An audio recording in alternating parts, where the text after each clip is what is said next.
Hello team players! It's time for another top 10 spells video, and today we're talking about occult spells. Let's dive in. For today's cantrip, I've already covered Forbidding Ward in my Divine Spells video. So instead I'm going to be covering Telekinetic Projectile. With this spell, you can target one creature within 30 feet and make a spell attack roll against that target's AC. That target takes 2d6 bludgeoning, piercing, or slashing damage depending on the item that you hurled.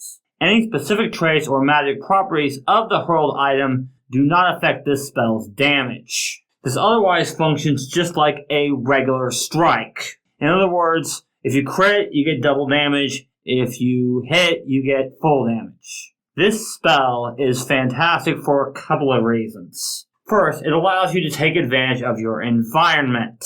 You can hurl just about anything around you with this spell. Not only that, but because this spell can do bludgeoning, piercing, or slashing damage, you can hit the weaknesses of some enemies, but more importantly, not have to worry about their resistances. If an enemy isn't resistant to bludgeoning damage, throw a rock at them. The item does have to have one bulk or less, but it's still a fantastic spell. Next up for first rank is Phantom Pain. I did cover this spell in my Sickened Condition video, but this spell is so good that I need to cover it now too. Target one creature within 30 feet who must make a will saving throw. You deal 2d4 mental damage and 1d4 persistent mental damage, depending on their will save.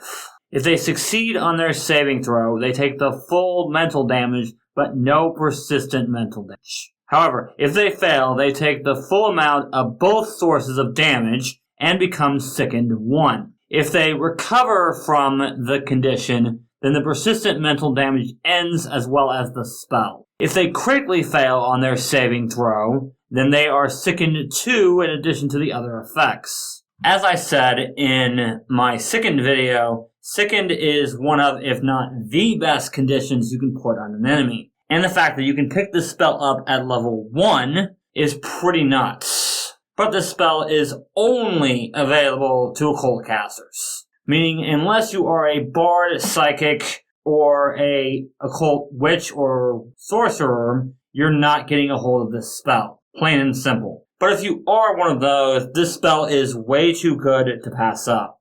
Now let's talk about Laughing Fit.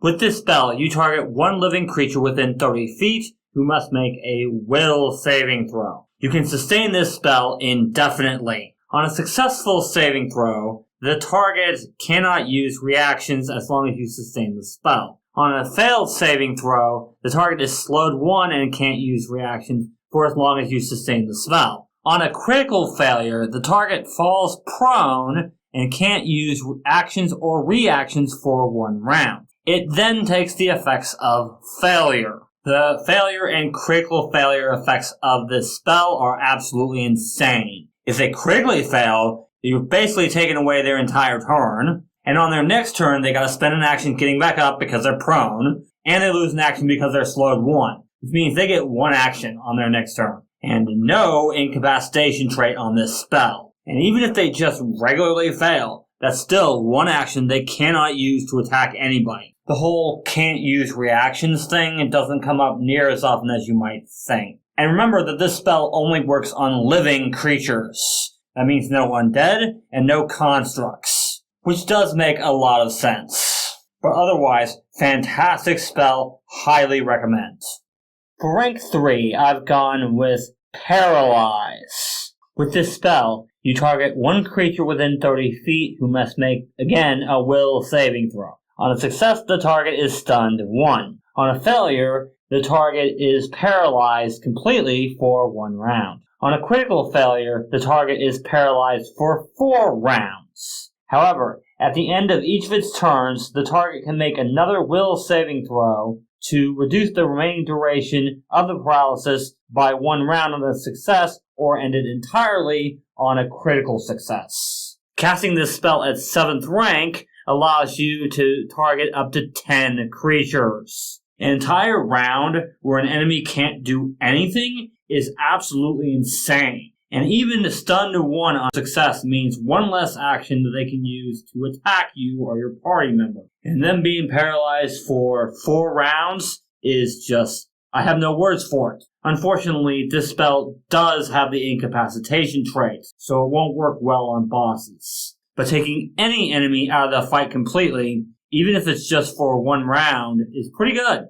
Next I want to cover a very good spell with Vision of Death. 1 living creature within 120 feet must make a will saving throw against 8d6 mental damage. If the target is reduced to 0 HP by this spell, its vision becomes a reality and it kills it instantly. This is essentially a basic save, except that the target is frightened 1 on a success, frightened 2 on a failure, and on a critical failure, it's frightened 4 and is fleeing as long as it's frightened. Unlike a lot of spells with the death trait, this does not have the incapacitation traits, meaning it works just as well on bosses as it does on other enemies. If sickened is the best condition you can put on an enemy, then frightened is the second best. If you don't know, frightened essentially does the same thing as sickened, except it goes down every turn, unless something keeps it from going down, which there are abilities that let you do that.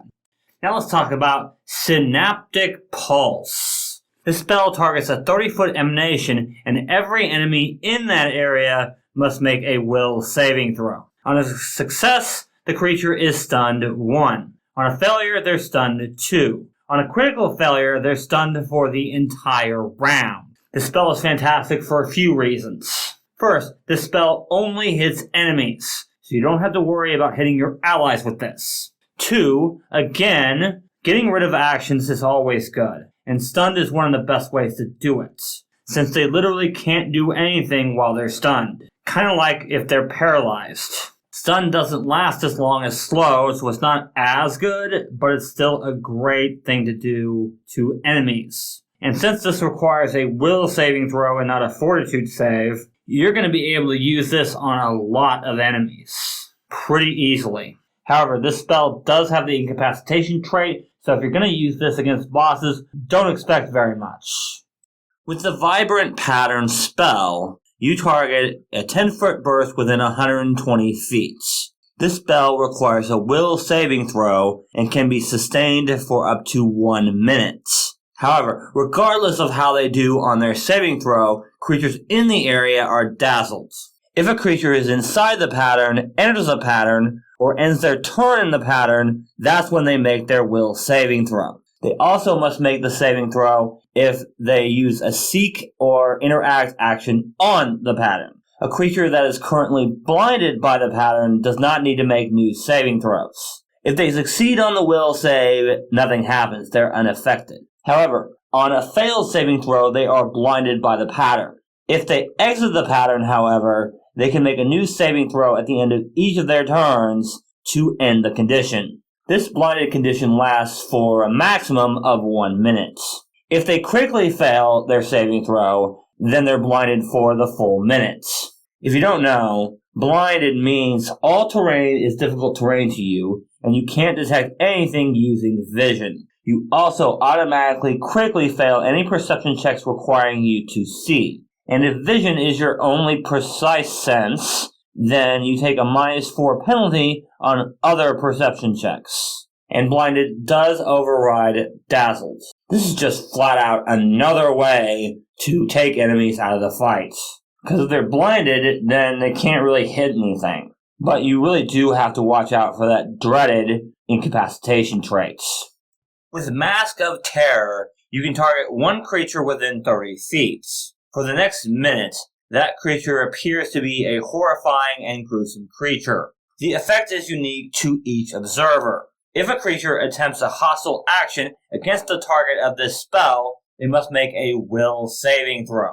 That creature is then immune to this spell until the end of their next turn. On a successful saving throw, unaffected. However, on a failed saving throw, the creature becomes frightened 2 before it uses its action. On a critical failure, the foe becomes frightened 2 and wastes its action. Hiding this spell to 8th rank allows you to target up to 5 creatures. However, if a creature uses an action or reaction that hits multiple targets, it only has to make one will saving throw. I've talked before in this video about how good Frightened is, but the fact that this spell doesn't have the incapacitation trait, and if they critically fail, they become frightened and lose an action, is actually pretty insane. Granted, Frightened does go down every turn, but even a couple of turns where they're taking a penalty on everything is always good.